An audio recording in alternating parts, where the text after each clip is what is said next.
मेरा नाम धर्मेंद्र सिंह है। मैं उत्तर प्रदेश के एक छोटे से कस्बे चंद्रपुर का रहने वाला हूँ।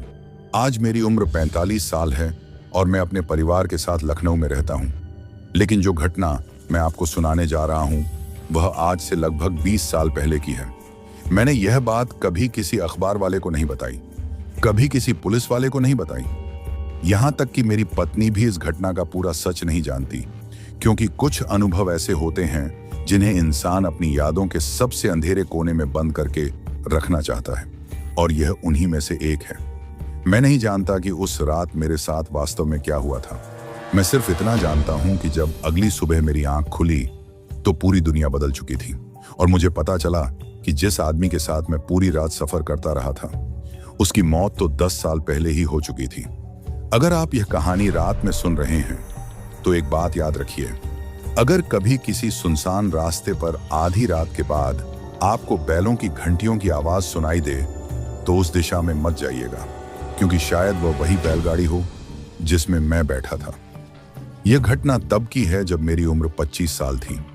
उस समय मैं अपने चाचा के लिए अनाज का व्यापार करता था। एक दिन मुझे पड़ोस के जिले में एक जरूरी काम से जाना पड़ा। काम उम्मीद से ज्यादा लंबा खिंच गया। जब मैं वापस लौटने लगा तब तक शाम हो चुकी थी। स्थानीय लोगों ने कहा, रात होने से पहले निकल जाओ। मैंने हंसकर पूछा, क्यों? उनमें से एक बूढ़ा आदमी बोला, जंगल वाला रास्ता रात को अच्छा नहीं रहता। मैंने ऐसी बातें पहले भी बहुत सुनी थीं, इसलिए ध्यान नहीं दिया और अपनी मोटरसाइकिल लेकर निकल पड़ा। शुरुआत में सब ठीक था, लेकिन करीब 1 घंटे बाद मौसम बदलने लगा। काले बादल छा गए, हवा तेज होने लगी और फिर अचानक बारिश शुरू हो गई। कुछ ही मिनटों में बारिश इतनी तेज हो गई कि सड़क दिखाई देना बंद हो गया। मैंने मोटरसाइकिल धीमी कर दी। तभी धड़ाम, मेरी बाइक फिसल गई। मैं सड़क किनारे कीचड़ में जा गिरा। कुछ देर बाद जब मैं उठा तो देखा कि बाइक का अगला पहिया बुरी तरह टेढ़ा हो चुका था। मोबाइल नेटवर्क नहीं, आसपास कोई गांव नहीं, बारिश लगातार जारी। मैं पूरी तरह फंस चुका था। शाम कब रात में बदल गई मुझे पता ही नहीं चला। मैं सड़क किनारे खड़ा मदद का इंतजार कर रहा था, लेकिन दूर दूर तक कोई वाहन नहीं दिखाई दे रहा था। तभी मुझे पहली बार वह आवाज सुनाई दी, टन टन टन, जैसे किसी बैल के गले में बंधी घंटी बज रही हो। मैंने अंधेरे में देखने की कोशिश की और फिर दूर कहीं एक लालटेन की पीली रोशनी दिखाई दी। वह धीरे धीरे मेरी तरफ बढ़ रही थी, साथ में घंटियों की आवाज भी, टन टन टन। मेरे मन में राहत की लहर दौड़ गई। कम से कम कोई इंसान तो मिला। कुछ मिनट बाद वह रोशनी मेरे सामने आकर रुक गई। वह एक पुरानी बैलगाड़ी थी, 2 सफेद बैल, पुरानी लकड़ी की गाड़ी, और आगे बैठा एक दुबला पतला बूढ़ा आदमी। उसकी सफेद दाढ़ी कमर तक पहुंच रही थी। वह मुझे कुछ देर तक देखता रहा, फिर बोला, फंस गए बेटा? मैंने राहत की सांस ली। हाँ बाबा, बाइक खराब हो गई। वह मुस्कुराया। रात लंबी है, पता नहीं क्यों उसकी यह बात सुनकर मुझे अजीब सा महसूस हुआ। मैंने पूछा, पास में कोई गांव है क्या? उसने सिर हिलाया। है। कितनी दूर? बैलगाड़ी से 1 घंटा। मैंने तुरंत कहा, मुझे साथ ले चलिए। बूढ़े ने कुछ सेकंड तक मुझे घूरा, फिर बोला, सोच लो। क्या मतलब? उसकी आंखों में अचानक एक अजीब उदासी दिखाई दी। जो इस गाड़ी में बैठता है वह हमेशा वहीं नहीं पहुंचता जहां जाना चाहता है। मैं हंस पड़ा। बाबा, अभी तो मुझे बस किसी छत के नीचे पहुंचना है। बूढ़े ने कोई जवाब नहीं दिया, बस बैलगाड़ी की तरफ इशारा कर दिया। मैं पीछे जाकर बैठ गया। बैलगाड़ी चल पड़ी। छर्र छर्र छर्र। पहियों की आवाज सुनसान रात में गूंज रही थी। कुछ मिनट तक हम दोनों चुप रहे। फिर मैंने बातचीत शुरू करने की कोशिश की। आपका नाम क्या है बाबा? कोई जवाब नहीं। मैंने फिर पूछा, आप इसी गांव के रहने वाले हैं? फिर भी कोई जवाब नहीं। मुझे थोड़ा अजीब लगा। मैं आगे झुककर देखने लगा और उसी क्षण मेरा दिल धड़कना भूल गया, क्योंकि जहां कुछ सेकंड पहले बूढ़ा बैठा था वहां अब कोई नहीं था। गाड़ीवान की सीट खाली थी, पूरी तरह खाली, लेकिन बैलगाड़ी फिर भी चल रही थी। बैल वैसे ही आगे बढ़ रहे थे जैसे कोई अदृश्य आदमी उन्हें हाँक रहा हो। मेरे पूरे शरीर में सिहरन दौड़ गई। बाबा, कोई जवाब नहीं। कौन है वहां? सिर्फ हवा की आवाज। मैंने तुरंत गाड़ी से कूदने की कोशिश की, लेकिन तभी मुझे एहसास हुआ कि बैलगाड़ी सामान्य गति से नहीं चल रही थी। वह दौड़ रही थी, इतनी तेज कि सड़क के दोनों तरफ के पेड़ धुंधले दिखाई देने लगे, लेकिन बैलों के पैरों की कोई आवाज नहीं थी, जैसे वे जमीन को छू ही नहीं रहे हों। मेरे हाथ कांपने लगे और तभी मुझे अपने पीछे किसी के बैठने का एहसास हुआ। लकड़ी हल्की सी चरमराई, जैसे कोई अभी अभी मेरे पीछे बैठा हो। मेरी सांस रुक गई। मैं धीरे धीरे पलटा और जो मैंने देखा उसे देखकर मेरी चीख निकल गई। मेरे पीछे एक आदमी बैठा था, भीगे हुए कपड़े, चेहरे पर मिट्टी, और सबसे डरावनी बात, उसकी गर्दन आधी कटी हुई थी, जैसे किसी भयानक दुर्घटना में उसकी मौत हुई हो। लेकिन उससे भी बड़ा झटका मुझे तब लगा जब मैंने उसे पहचान लिया। वह आदमी रघुवीर था, मेरे गांव का रहने वाला, और मैं उसे अच्छी तरह जानता था, क्योंकि 10 साल पहले उसकी मौत हो चुकी थी। मैं खुद उसकी अंतिम यात्रा में शामिल हुआ था, लेकिन वह इस समय मेरे सामने बैठा था और वह मुस्कुरा रहा था। फिर उसने अपना टूटा हुआ सिर मेरी तरफ घुमाया और धीमी आवाज में कहा, धर्मेंद्र, तू बहुत देर से आया है। और उसी क्षण मुझे बैलगाड़ी के पीछे से दर्जनों लोगों की फुसफुसाहट सुनाई देने लगी, जैसे गाड़ी में हम दोनों नहीं बल्कि बहुत सारे लोग बैठे हों। लेकिन जब मैंने पीछे मुड़कर देखा तो मेरा खून जम गया, क्योंकि पूरी बैलगाड़ी उन लोगों से भरी हुई थी जिनकी मौत वर्षों पहले हो चुकी थी। लेकिन सबसे आगे बैठी एक औरत को देखकर मेरी रूह कांप गई, क्योंकि वह मेरी माँ जैसी दिख रही थी, जबकि मेरी माँ उस समय जिंदा थी। मेरे शरीर का एक एक रोंगटा खड़ा हो गया। मैं बैलगाड़ी के पिछले हिस्से में बैठा था और सामने जो औरत बैठी थी उसकी शक्ल मेरी माँ से हूबहू मिलती थी। वही चेहरा, वही आंखें, वही माथा, यहाँ तक कि उसके गाल पर वही छोटा सा तिल भी था। लेकिन यह असंभव था। मेरी माँ घर पर थी, पूरी तरह स्वस्थ। मैं उन्हें उसी सुबह छोड़कर निकला था। फिर यह कौन थी? मेरी सांसें तेज हो गईं। मैंने आंखें मल कर दोबारा देखा। वह औरत अब भी वहीं थी और अब वह मुझे देख रही थी। उसके चेहरे पर एक अजीब उदास मुस्कान थी। उसी समय मेरे बगल में बैठे रघुवीर ने फिर कहा, डर मत धर्मेंद्र। उसकी आवाज सुनकर मेरे पूरे शरीर में सिहरन दौड़ गई, क्योंकि उसके होंठ नहीं हिल रहे थे, फिर भी आवाज आ रही थी। हम सब एक बार ऐसे ही डरे थे। मैंने कांपते हुए पूछा, तुम कौन हो? रघुवीर हंस पड़ा। तू तो मुझे पहचानता है। नहीं, तू मेरी चिता के पास खड़ा था। मेरे गले से आवाज नहीं निकली, क्योंकि वह सच कह रहा था। मैं उसकी अंतिम यात्रा में शामिल हुआ था। मैंने अपनी आंखों से उसकी चिता जलते हुए देखी थी। फिर वह यहां कैसे हो सकता था? और उससे भी बड़ा सवाल, मैं कहां था? तभी अचानक मुझे महसूस हुआ कि बैलगाड़ी अब जंगल वाले रास्ते पर नहीं चल रही थी। मैंने बाहर देखा और मेरा दिल बैठ गया, क्योंकि बाहर का दृश्य बदल चुका था। अब वहां सड़क नहीं थी, न पेड़, न खेत, न बारिश। चारों तरफ धुंध थी, सिर्फ सफेद धुंध, इतनी घनी कि 10 कदम दूर भी कुछ दिखाई नहीं दे रहा था। ऐसा लग रहा था जैसे हम किसी दूसरी दुनिया में प्रवेश कर चुके हों। मैंने घबराकर गाड़ी से कूदने की कोशिश की, लेकिन तभी मेरे सामने बैठी मेरी माँ जैसी दिखने वाली औरत बोली, मत कूदो। उसकी आवाज बिल्कुल मेरी माँ जैसी थी। मैं वहीं जम गया। तुम कौन हो? मैंने पूछा। औरत कुछ सेकंड तक मुझे देखती रही, फिर धीरे से बोली, मैं वह हूं जो अभी नहीं हुई। मेरे दिमाग में उसकी बात का कोई अर्थ नहीं बना। क्या मतलब? लेकिन उसने कोई जवाब नहीं दिया। वह बस मुझे देखती रही और उसके चेहरे की उदासी और गहरी होती गई। तभी बैलगाड़ी के दूसरे कोने से एक बूढ़े आदमी की आवाज आई, नया है? मैंने उधर देखा और मेरा दिल फिर बैठ गया, क्योंकि मैं उस आदमी को भी पहचानता था। वह राम प्रसाद काका थे, गांव के सबसे बुजुर्ग आदमी, लेकिन उनकी मौत भी 4 साल पहले हो चुकी थी। फिर एक और चेहरा दिखाई दिया, फिर दूसरा, फिर तीसरा।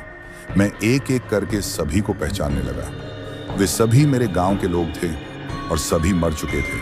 कोई 10 साल पहले, कोई 5 साल पहले, कोई 20 साल पहले, लेकिन इस बैलगाड़ी में वे सभी मौजूद थे। और सबसे अजीब बात, वे मुझे ऐसे देख रहे थे जैसे किसी पुराने परिचित को देख रहे हों, जैसे उन्हें मेरे आने का पहले से पता था। मेरी रीढ़ में ठंडक दौड़ गई। ये जगह क्या है? मैं लगभग चिल्ला पड़ा। कोई जवाब नहीं मिला, सिर्फ सन्नाटा। फिर अचानक बैलगाड़ी रुक गई। छर्र, पहियों की आवाज बंद हो गई, सारी फुसफुसाहटें भी बंद हो गईं और उसी क्षण मुझे पहली बार एहसास हुआ कि सभी मृत लोग एक साथ किसी एक दिशा में देख रहे थे। गाड़ी के बाहर, धुंध के भीतर मैंने भी उसी दिशा में देखा और अगले ही पल मेरा खून जम गया। धुंध धीरे धीरे हटने लगी थी और उसके पीछे एक विशाल मैदान दिखाई देने लगा। उस मैदान में सैकड़ों बैलगाड़ियां खड़ी थीं, पुरानी, टूटी हुई, जली हुई, लेकिन सभी बैलगाड़ियां खाली नहीं थीं। उनमें लोग बैठे थे, हजारों लोग, और उन सभी के चेहरे पीले पड़े हुए थे। कुछ रो रहे थे, कुछ चुप बैठे थे, कुछ केवल शून्य में देख रहे थे। मैंने ऐसा दृश्य पहले कभी नहीं देखा था। फिर मेरी नजर मैदान के बीचों बीच खड़े एक विशाल बरगद के पेड़ पर गई। वह पेड़ असामान्य रूप से बड़ा था, इतना बड़ा कि उसकी शाखाएं पूरे मैदान पर छाई हुई थीं और उसकी हर शाखा से घंटियां लटक रही थीं। सैकड़ों घंटियां, हजारों घंटियां, और वे सभी एक साथ बज रही थीं। टन टन टन। उस आवाज ने मेरे शरीर में अजीब बेचैनी भर दी। तभी रघुवीर मेरे करीब झुका और पहली बार उसके चेहरे से मुस्कान गायब हुई। धर्मेंद्र, अब ध्यान से सुन। उसकी आवाज गंभीर थी। अगर तुझे वापस जाना है तो किसी भी हालत में उस बरगद के पास मत जाना। मैंने पूछा, क्यों? रघुवीर कुछ कहने ही वाला था कि अचानक मैदान में बैठे हजारों लोगों ने एक साथ अपने सिर उठा लिए। एक साथ, बिल्कुल एक साथ। और फिर सभी की नजरें मेरी तरफ घूम गईं। मेरी सांस रुक गई। हजारों मृत आंखें मुझे घूर रही थीं। तभी मैदान के बीच वाले बरगद की सबसे ऊंची शाखा से कोई चीज नीचे कूदी। धड़ाम! जमीन कांप गई। धुंध फिर से हिलने लगी और पहली बार मैंने उस चीज को देखा। एक बहुत लंबा आदमी, कम से कम 9 फुट ऊंचा, सिर पर पगड़ी, पुराने जमाने के कपड़े, और उसके हाथ में एक लंबी लकड़ी की छड़ी थी। लेकिन उसका चेहरा था ही नहीं। जहां चेहरा होना चाहिए था वहां सिर्फ काला अंधेरा था। वह धीरे धीरे हमारी बैलगाड़ी की तरफ मुड़ा और उसी क्षण मेरे बगल में बैठे सभी मृत लोग डर गए। हाँ, डर गए। उनकी आंखों में भय साफ दिखाई दे रहा था। यह देखकर मेरी रूह कांप गई, क्योंकि अगर मृत लोग भी उससे डरते थे तो वह आखिर क्या था। और तभी वह बिना चेहरे वाला आदमी मेरी तरफ देखने लगा। फिर उसने अपनी छड़ी उठाई और सीधे मेरी तरफ इशारा किया। अगले ही पल पूरे मैदान में बैठे हजारों मृत लोग एक साथ फुसफुसाए, नहीं, इस बार नहीं। लेकिन वह बिना चेहरे वाला आदमी धीरे धीरे मुस्कुराने लगा और उसकी आवाज पूरे मैदान में गूंज उठी। 20 साल बाद आखिरकार असली यात्री आ गया। और उसी क्षण मुझे एहसास हुआ, शायद मैं गलती से इस बैलगाड़ी में नहीं बैठा था। शायद किसी ने मुझे यहां बुलाया था। उस क्षण मुझे पहली बार लगा कि यह सब कोई दुर्घटना नहीं थी। मेरी बाइक का खराब होना, बारिश का अचानक शुरू होना, उस सुनसान सड़क पर उस बैलगाड़ी का मिलना और फिर यहां पहुंचना, शायद यह सब पहले से तय था। मेरे सामने वह बिना चेहरे वाला आदमी खड़ा था। उसकी ऊंचाई किसी इंसान जैसी नहीं थी। उसके हाथ में पकड़ी लकड़ी की लंबी छड़ी जमीन पर टिकते ही अजीब सी आवाज करती थी, टक टक टक। और हर बार उसकी छड़ी जमीन से टकराती, मैदान में बैठे हजारों मृत लोगों के चेहरे डर से और पीले पड़ जाते। मैंने पहली बार महसूस किया कि यहां मौजूद सभी लोग उससे डरते थे, बहुत ज्यादा डरते थे। तभी मेरे बगल में बैठा रघुवीर धीरे से बोला, उसकी आंखों में मत देखना। मैं घबरा गया, लेकिन उसकी तो आंखें ही नहीं हैं। रघुवीर ने मेरी तरफ देखा और पहली बार उसके चेहरे पर ऐसा भय दिखाई दिया जो मैंने पहले कभी नहीं देखा था। यही तो सबसे बड़ी गलती लोग करते हैं। मेरे कुछ पूछने से पहले ही वह बिना चेहरे वाला आदमी हमारी बैलगाड़ी के बिल्कुल सामने आ गया। फिर उसने अपनी छड़ी उठाई और जमीन पर जोर से मारी। धड़ाम! पूरा मैदान कांप उठा। बरगद की हजारों घंटियां एक साथ बजने लगी। टन टन टन। उन घंटियों की आवाज मेरे कानों के अंदर उतरने लगी। मेरे सिर में तेज दर्द होने लगा और तभी मेरे सामने का दृश्य बदल गया। अचानक मैं उस मैदान में नहीं था, मैं अपने गांव में खड़ा था। दिन का समय था, सूरज चमक रहा था और मेरे सामने मेरा बचपन का घर था। मैं घबरा गया, ये कैसे संभव था? मैं अभी कुछ क्षण पहले तो उस भयानक मैदान में था। फिर यहाँ कैसे आ गया? तभी मैंने अपने घर के आंगन में एक छोटे बच्चे को खेलते देखा। वह बच्चा मैं ही था, 10 साल का। मैं स्तब्ध रह गया। मैं अपनी ही पुरानी याद देख रहा था, लेकिन तभी मुझे कुछ अजीब दिखाई दिया। मेरे बचपन वाले घर के बाहर एक आदमी खड़ा था, सफेद धोती, सिर पर पगड़ी और हाथ में लंबी छड़ी। मेरा दिल बैठ गया। वह वही बिना चेहरे वाला आदमी था, लेकिन उस समय किसी और को वह दिखाई नहीं दे रहा था। न मेरी माँ को, न मेरे पिता को, न उस छोटे बच्चे को जो मैं था। सिर्फ मैं उसे देख पा रहा था। वह घर के बाहर खड़ा मुझे देख रहा था। फिर धीरे धीरे उसने अपना हाथ उठाया और मेरी तरफ इशारा किया। अचानक पूरा दृश्य टूट गया। मैं वापस उसी मैदान में था। मेरी सांसें तेज चल रही थीं। ये क्या था? मैंने चिल्लाकर पूछा। कोई जवाब नहीं मिला, लेकिन इस बार मेरी माँ जैसी दिखने वाली वह औरत बोली, वह तुम्हें देख रहा था। कब से? औरत की आंखों में आंसू भर आए। तुम्हारे जन्म से। मेरे पैरों तले जमीन खिसक गई। क्या? वह 20 साल से तुम्हारा इंतजार कर रहा है। मेरा गला सूख गया। लेकिन क्यों? इस बार जवाब रघुवीर ने दिया। क्योंकि तुम इस रास्ते के अगले यात्री हो। मैं कुछ समझ नहीं पाया। कौन सा रास्ता? रघुवीर ने मैदान की तरफ देखा और फिर धीमी आवाज में बोला, मृतकों का रास्ता। मेरे शरीर में सिहरन दौड़ गई। तभी अचानक मुझे एक और आवाज सुनाई दी, एक बहुत परिचित आवाज। धर्मेंद्र। मैं चौंक गया। वह आवाज मेरे पिता की थी। मैंने तुरंत पीछे देखा और अगले ही पल मेरी आंखें फैल गईं, क्योंकि कुछ दूरी पर एक और बैलगाड़ी खड़ी थी और उसमें मेरे पिता बैठे थे। मैं अपनी जगह से उछल पड़ा। पिताजी! मैं उनकी तरफ भागने लगा, लेकिन रघुवीर ने मेरा हाथ पकड़ लिया। नहीं, छोड़ो मुझे। वह तुम्हारे पिता नहीं हैं। मैं रुक गया। क्या मतलब? रघुवीर का चेहरा पीला पड़ गया। यही वह करता है। कौन? उसने बिना चेहरे वाले आदमी की तरफ देखा। वह हर यात्री को उसकी सबसे प्यारी चीज दिखाता है। मेरे शरीर में ठंडक दौड़ गई। तभी मैंने गौर किया। मेरे पिता वाली आकृति बिल्कुल स्थिर बैठी हुई थी। वह पलक तक नहीं झपका रही थी। फिर धीरे धीरे उसने अपना सिर मेरी तरफ घुमाया और मेरा दिल रुक गया, क्योंकि उसका चेहरा मेरे पिता का नहीं था। वह एकदम खाली था, बिल्कुल उसी तरह जैसे उस बिना चेहरे वाले आदमी का। मैं डर के मारे पीछे हट गया और तभी बरगद की सबसे ऊंची शाखा से एक घंटी टूटकर नीचे गिरी। टन! पूरे मैदान में सन्नाटा छा गया। हजारों मृत लोग अचानक खड़े हो गए एक साथ, और उनके चेहरों पर डर पहले से कहीं ज्यादा बढ़ गया। रघुवीर कांपने लगा। मेरी माँ जैसी दिखने वाली औरत रोने लगी। मैं समझ नहीं पा रहा था क्या हो रहा है। फिर मैंने देखा, वह बिना चेहरे वाला आदमी धीरे धीरे बरगद की तरफ मुड़ गया था और पहली बार उसके काले चेहरे के बीचों बीच 2 लाल बिंदु चमके, जैसे आंखें खुल रही हों। उसी क्षण पूरे मैदान में बैठे हजारों मृत लोग एक साथ चीख उठे, नहीं, मत देखना, भागो! लेकिन बहुत देर हो चुकी थी, क्योंकि उन लाल आंखों ने सीधे मेरी तरफ देखा और उसी पल मेरे दिमाग में एक याद कौंधी, एक ऐसी याद जो मेरी थी ही नहीं। मैंने एक दुर्घटना देखी। रात, बारिश, एक बैलगाड़ी और एक आदमी जो बिल्कुल मेरी तरह दिखता था, लेकिन वह मैं नहीं था। फिर भी उसके चेहरे पर मेरा ही चेहरा था और अगले ही पल मुझे एहसास हुआ, जो मैं देख रहा था वह अतीत नहीं था, वह भविष्य था। और उस भविष्य में मैं मर चुका था। लेकिन सबसे डरावनी बात अभी बाकी थी, क्योंकि उस भविष्य में मेरी लाश के पास खड़ा व्यक्ति कोई और नहीं, मैं खुद था।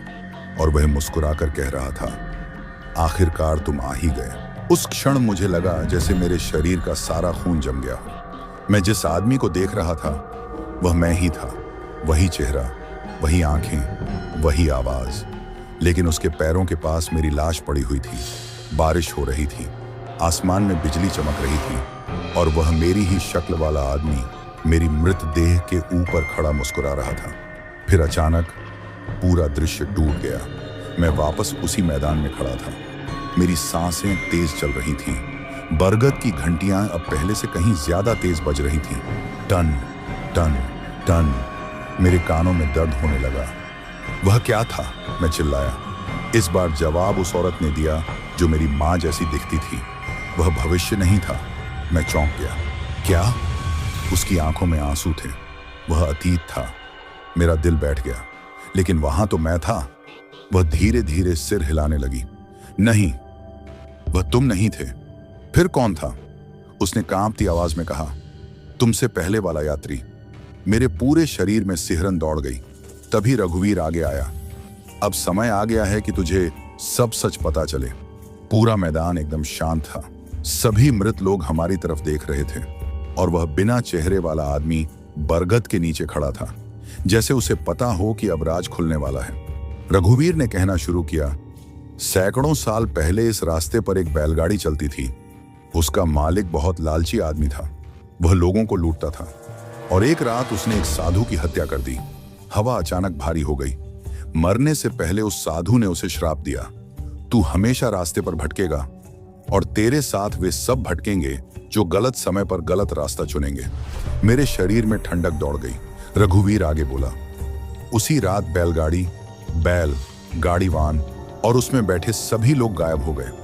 लेकिन वे मरे नहीं, वे इस रास्ते में फंस गए। मैं ध्यान से सुन रहा था।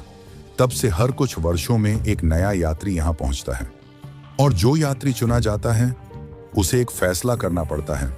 मेरा दिल धड़क उठा। कौन सा फैसला? रघुवीर ने बरगद की तरफ देखा।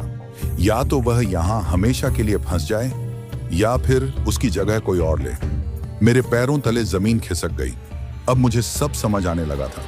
इसलिए तुम सब यहां हो? रघुवीर मुस्कुराया, लेकिन उसकी मुस्कान बहुत दुखी थी। हाँ, हम सभी कभी ना कभी चुने गए थे। मैंने मैदान की तरफ देखा। हजारों चेहरे, हजारों खोई हुई आत्माएं, सभी किसी और के फैसले की वजह से यहां फंसी थीं। तभी अचानक वह बिना चेहरे वाला आदमी हमारी तरफ बढ़ने लगा। टक टक टक उसकी छड़ी की आवाज मैदान में गूंजने लगी और जैसे जैसे वह करीब आता गया, मुझे महसूस होने लगा कि मेरे अंदर की ताकत खत्म हो रही है, जैसे कोई मेरी आत्मा को खींच रहा हो। फिर वह मेरे सामने आकर रुक गया और पहली बार उसने सीधे मुझसे बात की। धर्मेंद्र। उसकी आवाज इंसानी नहीं थी, जैसे हजारों लोग एक साथ बोल रहे हों। समय आ गया है, फैसला करो, कौन रहेगा, तुम या कोई और? पूरा मैदान शांत हो गया। सभी मृत लोग मुझे देख रहे थे।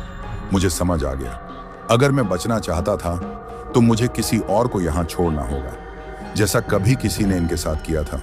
लेकिन तभी मुझे अपनी माँ की याद आई, अपने पिता की याद आई, अपने छोटे भाई की याद आई और फिर मुझे एक और बात समझ आई। यही सिलसिला सदियों से चल रहा था, क्योंकि हर व्यक्ति अपनी जान बचाने के लिए किसी और को बलि बना देता था। मैंने धीरे धीरे सिर उठाया और बिना चेहरे वाले आदमी की तरफ देखा। अगर मैं किसी को न चुनूं तो? पहली बार वह रुक गया। पूरा मैदान भी जैसे जम गया। क्या? मैंने गहरी सांस ली। अगर मैं किसी और को इस श्राप में न धकेलूं तो? कुछ सेकंड तक सन्नाटा छाया रहा। फिर अचानक वह बिना चेहरे वाला आदमी हंसने लगा। पहले धीरे, फिर जोर से, फिर पूरे मैदान में उसकी हंसी गूंजने लगी।